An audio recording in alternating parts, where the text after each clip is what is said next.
مساء الخير. أنا الدكتورة ميسون المقبل من مستشفى الملك فيصل التخصصي، استشارية الجنة وحمل شديد الخطورة. حبدأ أتكلم عن سكر الحمل وبعدين حنجاوب على الأسئلة اللي تم استلامها من بداية الحملة اللي هي 1 مايو، وإذا عندكم أسئلة تقدروا تشاركونا على هاشتاج سكر الحمل. بالنسبة لسكر الحمل هو نمط مؤقت تصاب في المرأة الحامل في الثلث الثاني والثالث من الحمل، وعادة يكون بسبب تغيرات الطبيعية للهرمونات اللي تصاحب المرأة الحامل. ليش اخترنا سكر الحمل؟ عشان العوامل الوراثية في مجتمعنا وسوء التغذية أو الغذاء الغير صحي وعدم الانتظام بالرياضة، كلها عوامل تسبب في زيادة نسبة سكر الحمل في المجتمع. مين الأكثر عرضة للإصابة بسكر الحمل؟ السيدات التي تعاني من الوزن الزائد، الإصابة بسكر الحمل في حمل سابق، التاريخ المرضي للعائلة بالسكر عموما، إذا كانت حصلت أي وفاة للجنين خلال الحمل السابق، أو إنجاب جنين وزنه أكثر من 4.5 كيلو، والسيدات اللي عندهم تكيس في المبايض هم أكثر عرضة للإصابة بسكر الحمل. بالنسبة لسكر الحمل عادة يتم تشخيصه في الأسبوع 24 ل 28 من الحمل. عن التحليل عبارة عن جزئين، تحليل صايم، فنسأل أن نطلب من المرأة الحامل أنها تصوم 8 إلى 10 ساعات وتسوي أول تحليل، والجزء الثاني نعطيها محلول سكري وبعدها نقيس معدل السكر بعد شرب المحلول ساعتين. عادة في قراءات معينة، إذا كانت أكثر من القراءة المعينة هذه نعرف يعني أو تكون المرأة مصابة في سكر الحمل. إذا تم التشخيص بسكر الحمل وقتها حنتكلم مع المرأة إنه لازم تهتم بالتغذية. التغذية تكون عبارة عن غنية بالألياف والبروتينات والسكريات المعقدة. وبالنسبة للسعرات الحرارية تكون من 1800 إلى 2000 سعرة حرارية يوميا. في الغالب أنه نعطيها مواعيد مع أخصائية السكر وأخصائية التغذية للتكلم عن الغذاء المناسب لها. النصيحة الثانية للمرأة المصابة بسكر الحمل أنها تبدأ في الرياضة.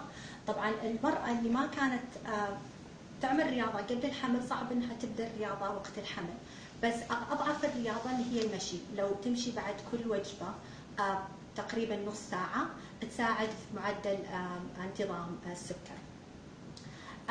إذا فشلنا في تحكم في معدل السكر بالتغذية والرياضة، وقتها يكون نحتاج أن نبدأ جرعات انسولين أو حبوب منظمة للسكر اللي هي الجلوكوفاج.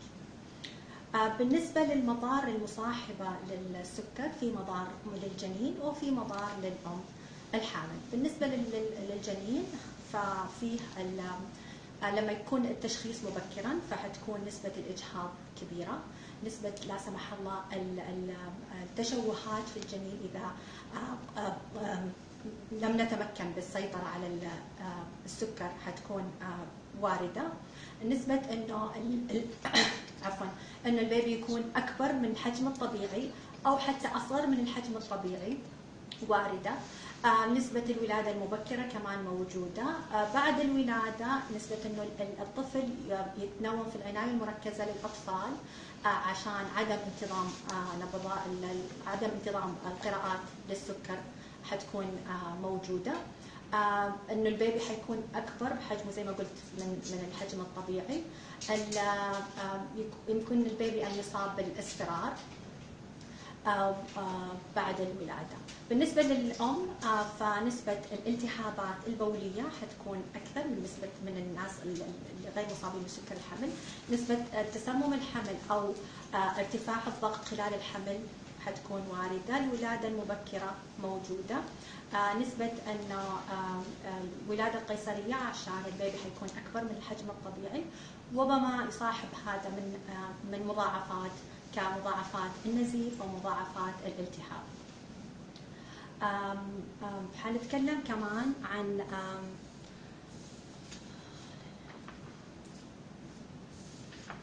تكلمنا عن التشخيص. بالنسبه للسكر الحمل غير التشخيص، لما اول ما نشخص سكر الحمل يبغى لنا نسوي تحاليل دم. غير التحاليل الدم الروتينيه حنسوي السكر الهيموغلوبيني اللي هو يدلنا على كيف مقياس السكر من 3 شهور اللي راحت. على اساس هنتكلم مع الام كيف نسبة انه يكون عندها بيبي لا سمح الله مصاب بالتشوهات او مشاكل خلال الحمل. فتكلمنا الحين عن سكر الحمل، عن تعريفه، عن العوامل المساعدة أو العوامل التي تؤدي إلى الإصابة أكثر بسكر الحمل، مضار سكر الحمل على الحامل وعلى الجنين، كيفية تشخيصه. بالنسبة للوقاية دائما الوقاية خير من العلاج، فالتغذية السليمة دائما، إخفاض الوزن والرياضة. فأي وحدة عندها سكر حمل سابق في الحمل السابق أو عندها تاريخ مرضي في السكر، يفضل أنها تبدأ بإنقاص الوزن إذا كانت تعاني من السمنة، تبدأ في الرياضة قبل الحمل، قبل أنها تقرر أنها تحمل، لأنه دائما زي ما قلت الوقاية خير من العلاج.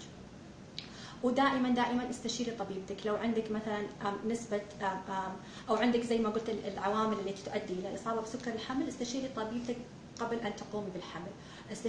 استشيري أخصائية التغذية عشان تحط لك نظام غذائي معين بحيث أنه يساعدك في إنقاص الوزن ويساعد أنه يقلل نسبة السكر. حنبدأ في الأسئلة اللي بدينا نستلمها من يوم الاثنين 1 مايو. أول سؤال يقول: هل يمكن أن يكون سكر الحمل هو السبب وراء الإجهاض سابقا؟ عادة زي ما قلت سكر الحمل يتشخص في الثلث الثاني والثلث الثالث من الحمل، اللي هو بعد الإجهاض، يعني الإجهاض عادة قبل 20 أسبوع. مرض السكر يؤدي إلى الإجهاض إذا كان غير منتظم. فعشان كذا زي ما قلت نوصي دائما إنه المرأة اللي تقرر إنها تحمل إنها تراجع طبيبها وتبدأ بنظام غذائي متكامل علشان تبدأ تنظم السكر قبل ما يصير الحمل ولا تعرض الحمل لا سمح الله للإجهاض أو الأمراض العيوب الخلقية. طيب السؤال الثاني: إذا كنت مصابة بالسكري من قبل النوع الثاني أو أردت الحمل، هل هناك مضاعفات على الجنين؟ ما هو الحال؟ طبعا زي ما قلت في مضاعفات على الجنين إذا كان السكر غير منتظم، فعشان كذا دائما نوصي إنه نظام غذائي متكامل والرياضة.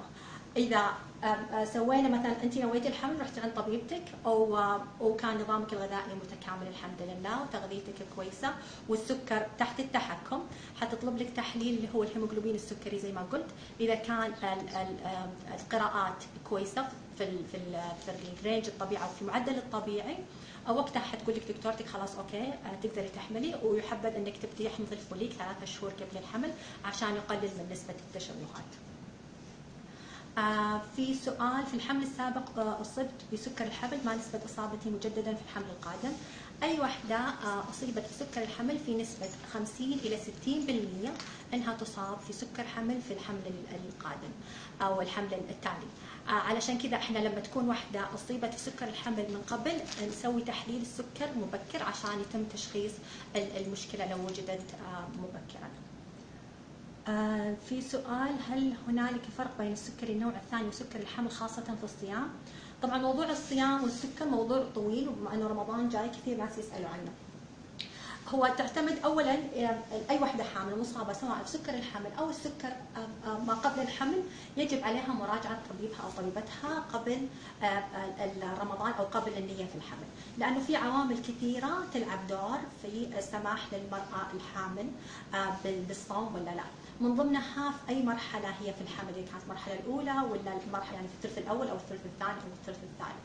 بالنسبه على حسب قراءات السكر، كيف التحكم في قراءات السكر، الجرعات اللي تاخذها سواء كانت الحبوب او الانسولين كم جرعه، اذا كانت الجرعات اللي تاخذها اكثر من جرعتين في اليوم او يعني تكرارها اكثر من جرعتين في اليوم، ففي الغالب يكون الصيام صعب، لانه في رمضان حيكون في وجبتين اللي هم الفطور والسحور.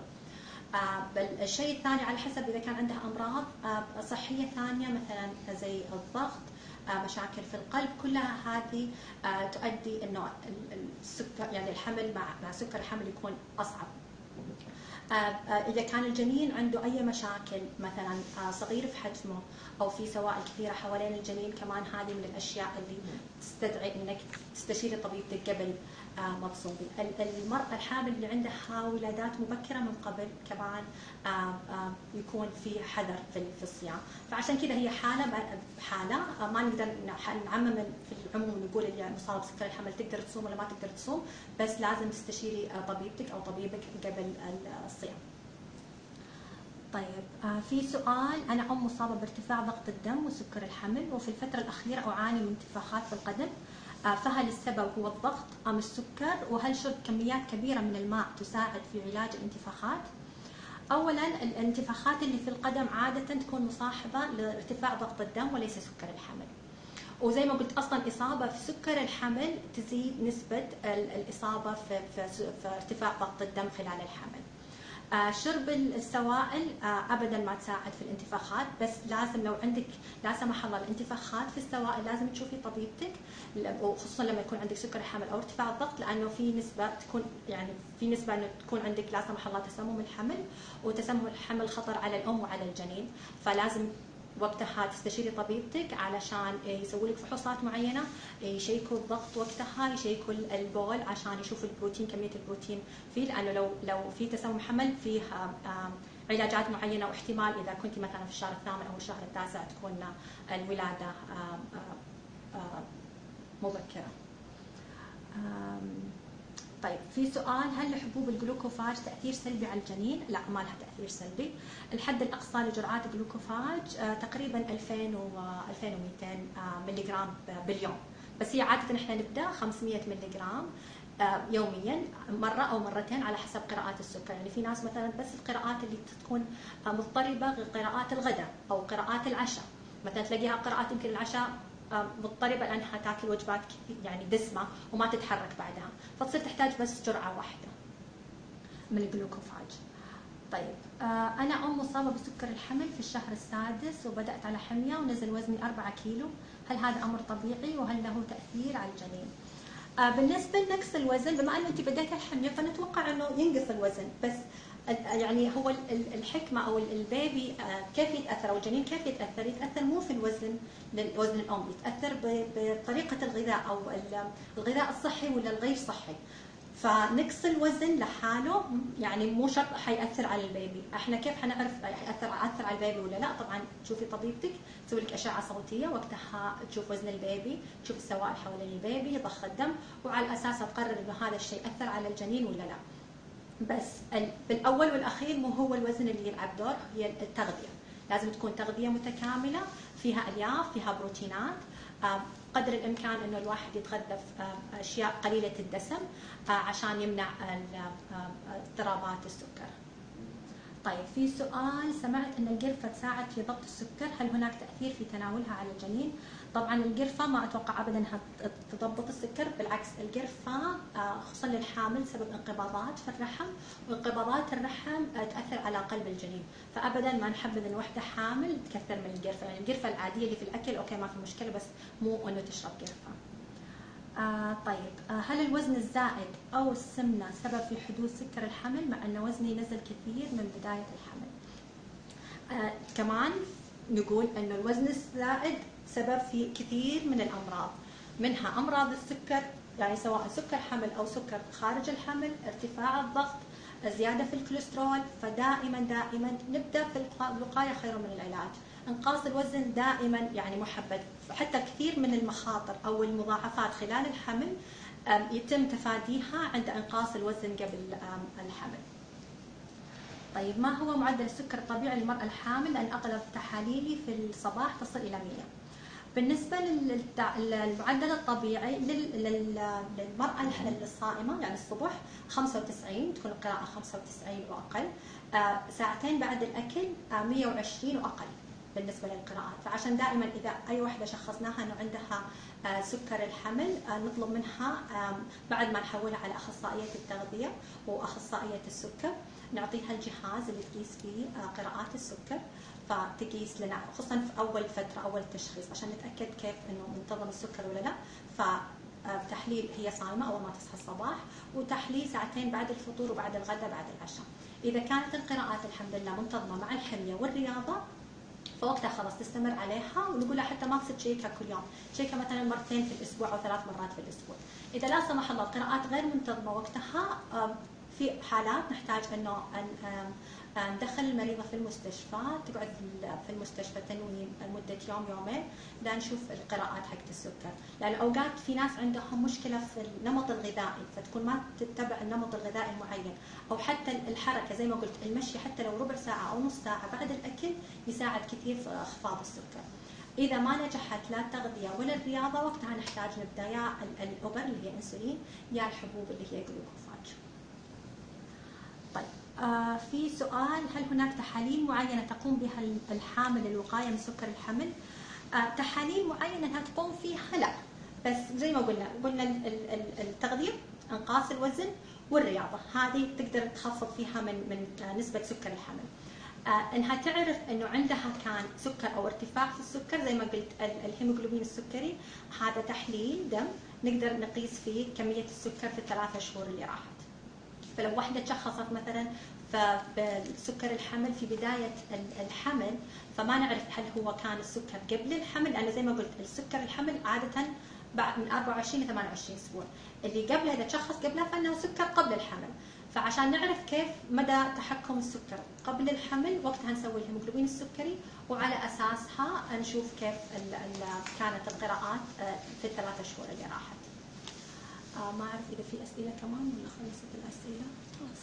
طيب ففي الاخير اتمنى لكم ان شاء الله حمل صحي او حياه صحيه لكم ولاولادكم، وبالسلامه ان شاء الله.